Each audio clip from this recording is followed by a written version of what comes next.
Kristus, kembali lagi di pertemuan kali ini. Jadi pertemuan kelas pemulitan kali ini kita bakal belajar bareng-bareng tentang persahabatan Daud dan Yonatan. Aku pasti yakin banget kalau teman-teman sebelumnya udah pernah nih dengar kisah tentang Daud dan Yonatan ini. Nah, sebelum itu aku mau kenalin juga sahabat-sahabat aku yang ada di sini. Nah, sebelum kita lanjut ke topik ini, aku mau perkenalan dulu deh kalau gitu dari teman aku yang sebelah aku. Hai semuanya, nama aku Cia. Halo semuanya, nama aku Patris. Aku Vela, salam kenal semuanya.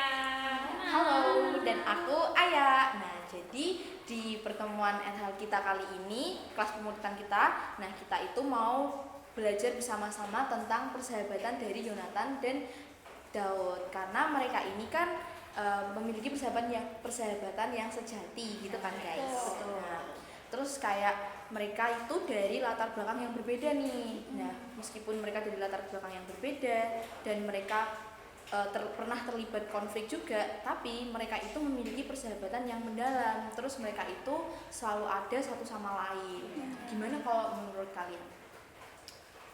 Menurut aku ya betul banget, mereka itu saling mengasihi, saling ada dan juga saling ngebantu. Kayak waktu Daud dikejar sama Raja Saul, Yonatan tetap membantu dia gitu loh buat menghindar dari Raja Saul. Bener banget.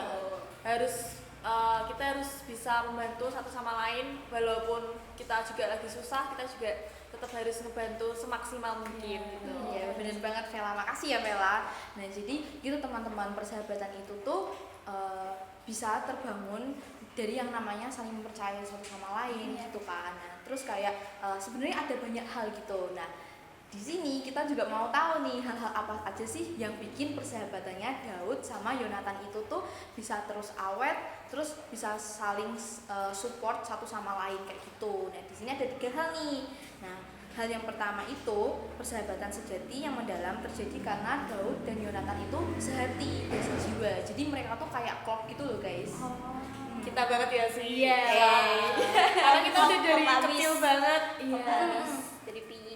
Kayaknya karena kalau kita bertiga karena satu gereja, jadi udah dari sekolah minggu sampai sekarang kita remaja, terus sama Ayah juga kita Dari bertiga TK. dari TK, PPA juga, Ketemu lagi. sering ketemu, yang semakin mempersatukan kita. Ya, jadi kayak kita sejiwa, terus kita bisa klop itu ya karena lingkungan juga gitu kan yang mendukung, terus bisa mempertemukan kita, terus habis itu karena akhirnya karena pertemuan itu, nah akhirnya kita jadi kayak memiliki pandangan yang saling mengerti gitu loh, karena kita sering bertemu juga kan kayak gitu. Nah, itu tuh yang membuat persahabatan itu jadi lebih mendalam dan jadi lebih baik gitu loh dalam kehidupan kita. Nah, disclaimer dulu nih, dari ketiga hal yang bakal kita bahas ini itu tuh diambil dari 1 Samuel 18 ayat 1 sampai 5. Nah, teman-teman bisa cek sendiri ya di Alkitab.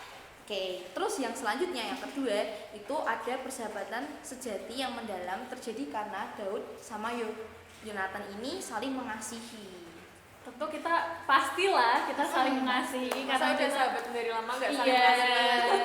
Jadi kayak kalau menurutku juga ya, kasih dan mengasihi itu tuh kayak perannya tuh besar banget gitu loh dalam pertemanan, dalam persahabatan gitu. Jadi kayak pertemanan yang baik yaitu didasari dengan adanya kasih gitu. Bahkan waktu kita ngalamin konflik pun kita kan kita udah sahabatan dari lama nih, nggak mungkin dong kita nggak pernah ngalamin konflik, pasti Banyak ada. banget. Nah, Sering banget. iya sering sih. Sering. Tapi karena konflik itu Kita jadi lebih akrab. iya, Kita jadi dirubahkan ya. Iya. Jadi pembelajaran buat kita semua kalau temenan itu ya Kayak gini. ini Ada berarti ini yang jelek kita tinggalin. Jadi lebih dewasa lagi lah ya. Jadi kayak belajar dari hal-hal yang sebelumnya juga Iya. gitu kan. Oke, sip. Nah, itu dari versi Yonatan sama Daud gitu. Terus yang ketiga ini persahabatan sejati itu terjadi karena nggak ada yang namanya iri hati. Terus mereka punya hati yang rela untuk memberkati satu sama lain gitu. Itu penting banget sih sebenarnya. Tapi kan namanya juga sahabatan, namanya juga temenan gitu kan. Kita pasti nggak jauh-jauh dari yang namanya mengasihi, nggak jauh-jauh dari yang namanya konflik gitu kan.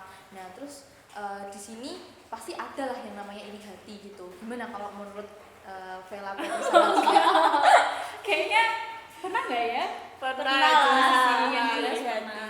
Tapi ya itu kita jadiin kayak apa ya, malah kita saling melengkapi gitu loh. Iya. Jadi mungkin dia punya passionnya sendiri, Iya, Petrus punya benar. talentanya sendiri, jadi kayak kita Udah ada versi saling melengkapi kayak Iya, gitu. versi Jadi ya pasti iri hati itu ada, tapi lama-kelamaan kita sadar kalau iri hati itu bukanlah hal yang positif gitu. Iya. Jadi kayak kita harus meninggalkan hal tersebut gitu. Iya, benar. Jadi dari iri hati itu sebenarnya ada pembelajaran juga, karena itu kan kita jadi nggak iri hati gitu. Iya. Kan. Biasanya yang paling kerasa tuh waktu kita pelayanan bareng nggak sih?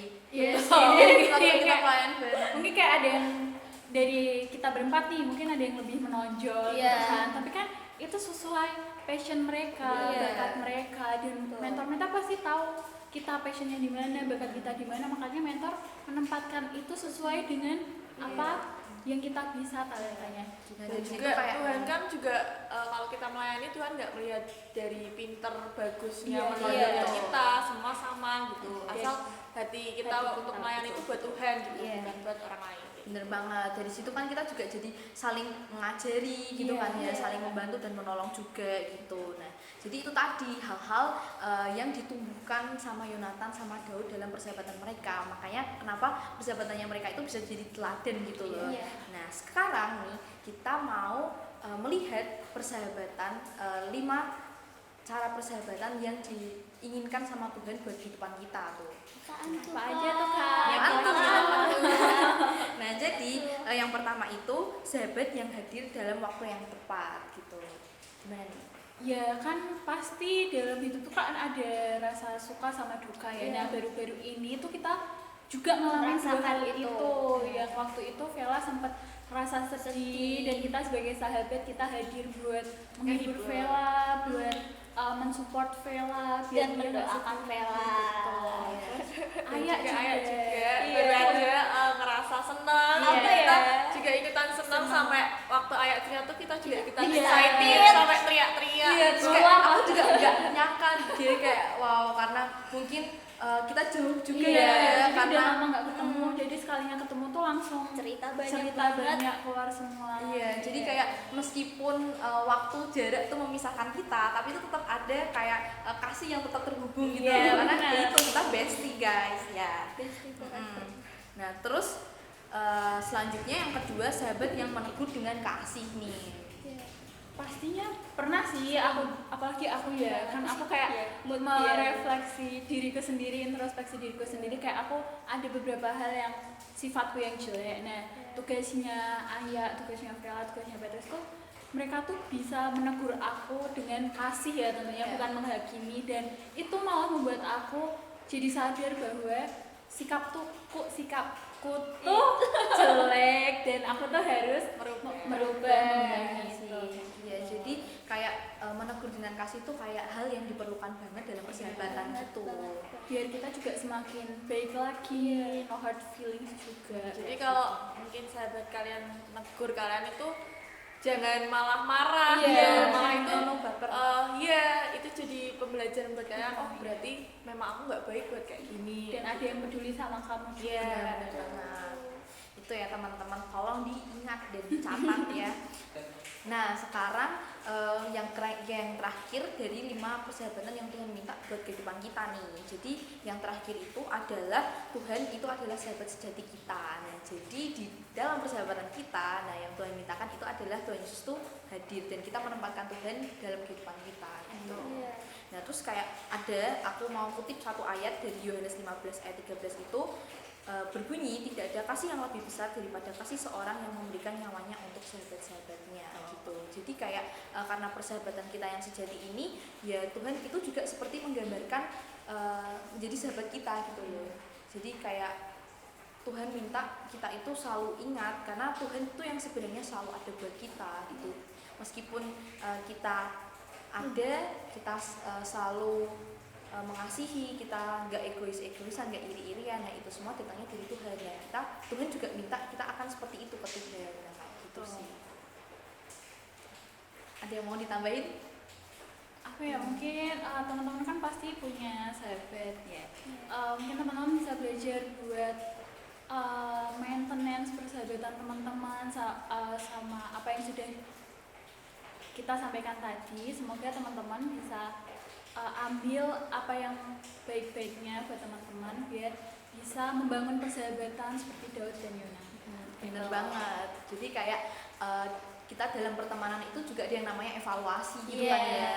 Jadi itulah sebabnya komitmen, kesetiaan dan mementingkan kepentingan bersama di atas kepentingan sendiri itu penting banget dalam persahabatan dan pertemanan gitu. Jadi seberapa penting persahabatan itu di dalam kehidupan kita juga akan melihat hasil dari pertemanan kita itu juga menjadi berkat buat banyak orang kayak gitu. Jadi kalau misalnya persahabatan kita baik, nah akhirnya kan kita jadi teladan nih buat orang lain. Jadi kita bisa menjadi terang dan garam dunia. Jadi itu aja teman-teman yang kita bahas pada kesempatan kelas pemulitan kali ini. Kiranya apa yang kita bahas ini, apa yang kita sampaikan bisa memberkati teman-teman semua dan kita semakin ngerti akan arti persahabatan yang sejati. Terima kasih. Sekian dari kita. Tuhan Yesus memberkati. Dadah.